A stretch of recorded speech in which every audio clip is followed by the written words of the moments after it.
So concavity, and this is a concept that refers to the way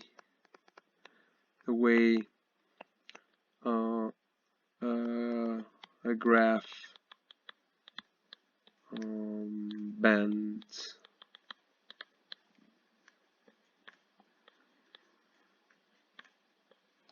So it's not the same to increase in the following way, for a function to increase in this way than to increase in this way. So the endpoints are the same, but the way it does so, I mean, the way it increases is different. I mean, for each of these examples, this is what is called a concave up function. The first situation, this is a concave up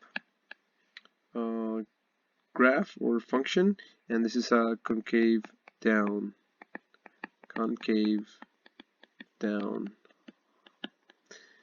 So we have the first graph corresponds to concave up, and the second one corresponds to concave down. Other examples of concave up, I mean, you'll see, doesn't mean the function is always increasing. This is concave up, and so is this. Concave down is also an inverted parabola or something that decreases like that. And so this is what we mean by concave up and concave down. But these are just pictures, cartoons that we give ourselves to understand what the concept means and what it's trying to tell us. But the important thing is the mathematics. So what's the definition, the actual definition of concavity? We're going to define concave up and concave down. Definition. So let's take a function f. Let f be a differentiable function, as always.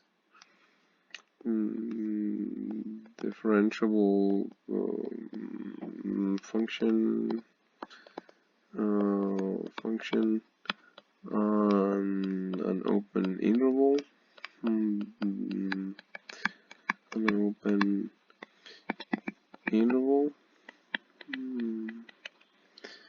AB.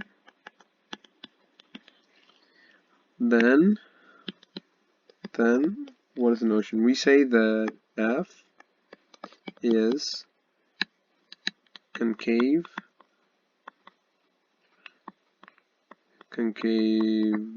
up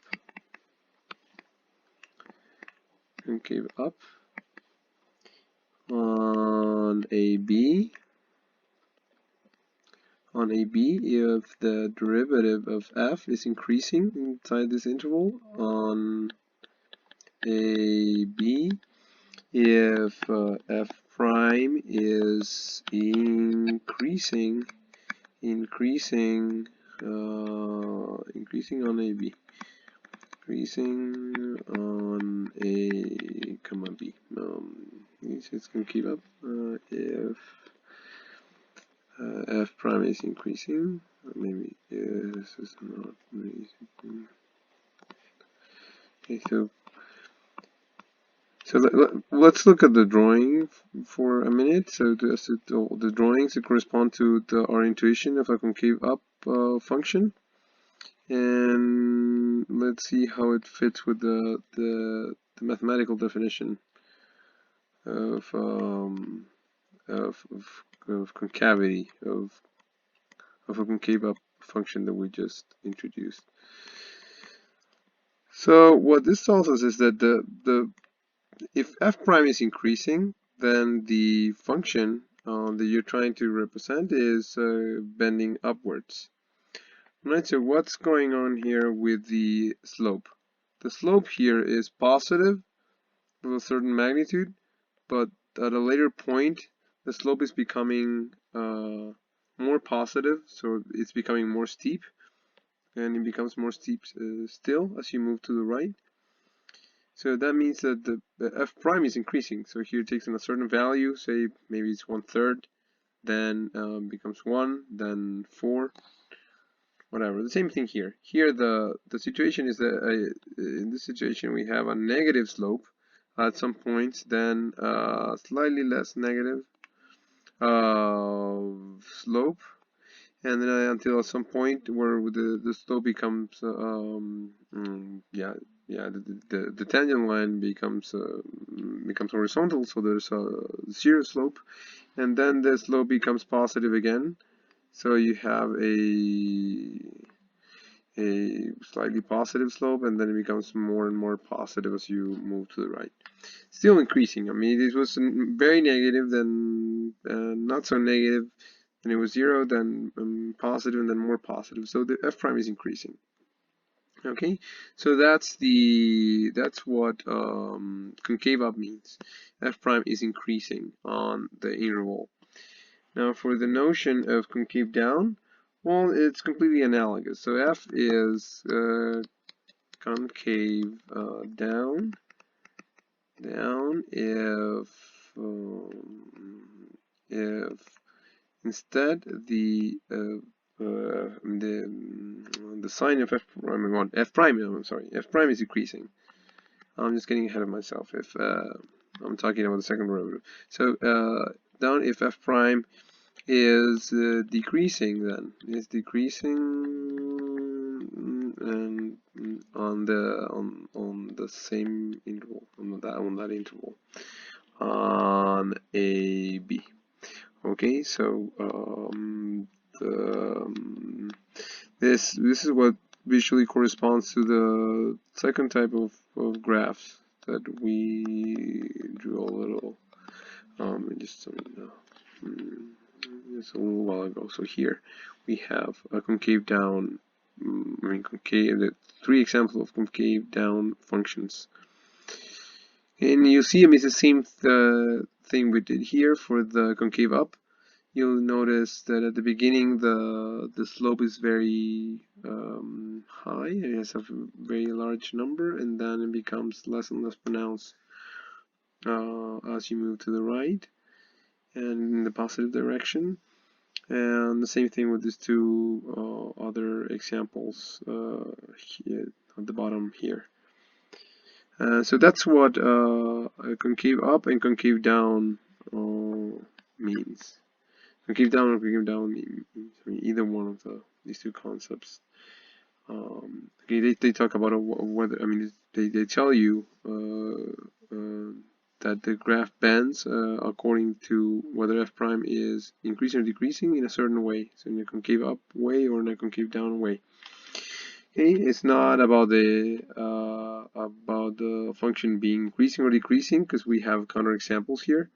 So you see here you have 2 concave, 2 increasing functions, and one is concave up, the other one is concave down. So that has nothing to do with whether the function is increasing or not. And also, knowing if the function is increasing is not sufficient to tell you whether it's concave up or concave down. On the other hand, knowing that a function is concave up, you cannot tell either whether the function is increasing or not without additional information, because, well, there's an example here. And this example shows that the function is neither increasing nor decreasing, so it's actually decreasing first and then becomes increasing, but it is concave up throughout, because, well, the sign of f prime is always increasing. Alright, so this is what we mean by a concave up and concave down function. So now let's try to find a way of incorporating the second derivative into the story here. So what is the theorem that that allows us to tell whether a function is concave up or concave down, solely based on the second derivative. Of course, this already assumes that you have 2 derivatives, so this is kind of more limited than just looking at what happens to f prime. So the test for concavity assumes that f double prime exists for all x in the interval, all x in the interval a comma b. And so what is the conclusion here? This is something we discussed at the end of previous video. If f double prime is positive for all x in a comma b, then f is concave up. And this is an observation we made at the end of the last video when we were analyzing or minimizing, finding local min or local max using the first derivative test. F is concave up on a comma b. And why is this? Because if f double prime is positive, it means that f prime is increasing. Remember that f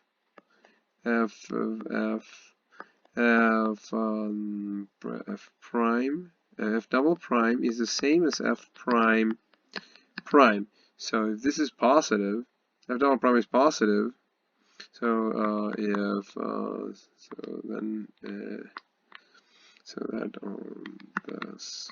thus if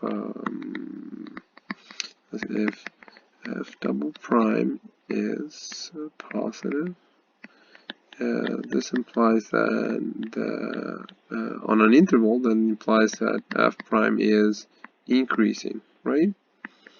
I mean, it's just one of the consequences of the mean value theorem that we covered not so long ago. In an analogous way, we can then conclude that if f double prime is negative, so it's less than 0, for all x, so for all values of x, so for all x in a b, in the interval ab, then the function is concave down. Then f is concave down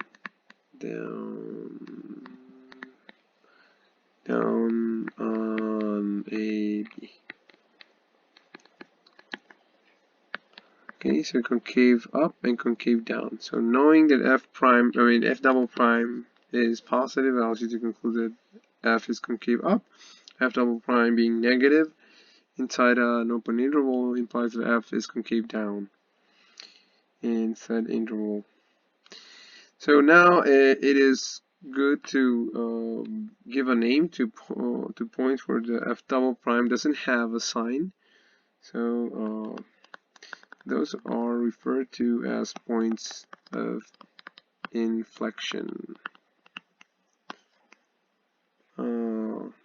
So typically at points of inflection, points of inflection is actually more general than simply points where f double prime is equal to 0. But it often coincides with those points. So we say that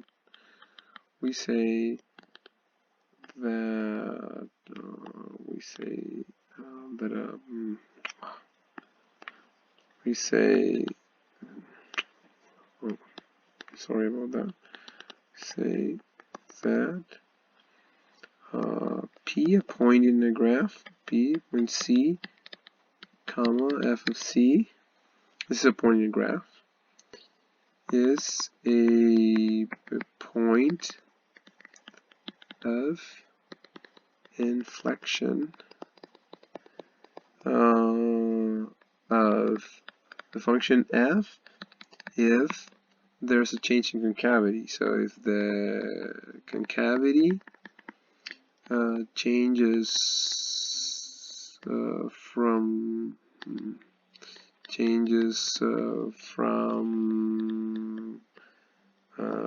up to down, or from down to to up. Okay, so at the point, so at x equals c. Okay, so you have a point where the function changes from being concave up on one side and then it becomes concave down the other side, then that's a point of inflection. And if it changes from concave down to up, the same thing. It's called a point of inflection. In graphs, so later on you will require to analyze graphs, and in graphs we denote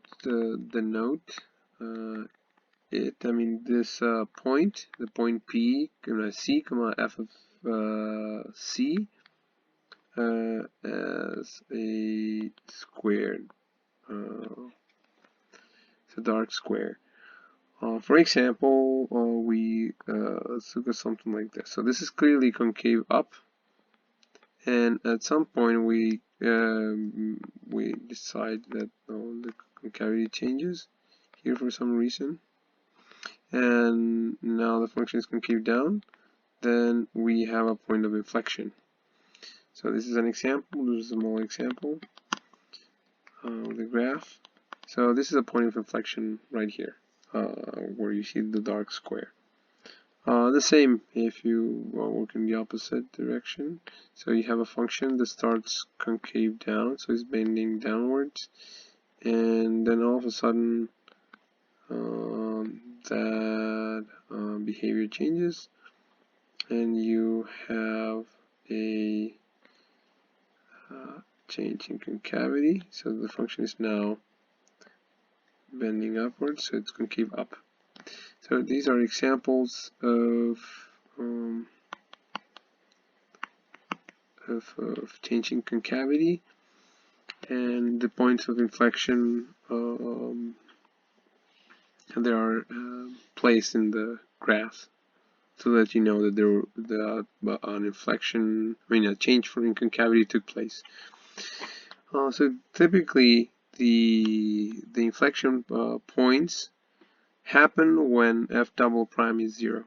So the function is twice differentiable, and if the second derivative is continuous, then if the second derivative is continuous, and exists, if it's continuous, it exists everywhere inside the interval. So on one side, the second derivative is positive in the first example, then it is negative. So in between, by the intermediate value theorem, as it becomes 0, and that's a point of inflection there, right there. So whenever we have a function that is twice differentiable, for which the second derivative is continuous, then you can conclude that at points of inflection, f double prime is 0. Test for inflection points. These are the points, the inflection points. Test for inflection points. So this also said if f double prime. Okay, now let me. F double prime at the point C is equal to 0, or f double prime. Remember, there's an analogous situation when you define critical points. So if f double prime is equal to 0, or f double prime does not exist at that point, and I'm sorry about that. And f double prime changes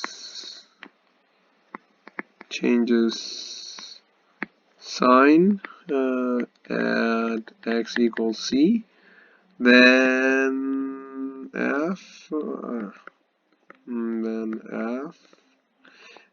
has a point of inflection at c. Then f has a point of inflection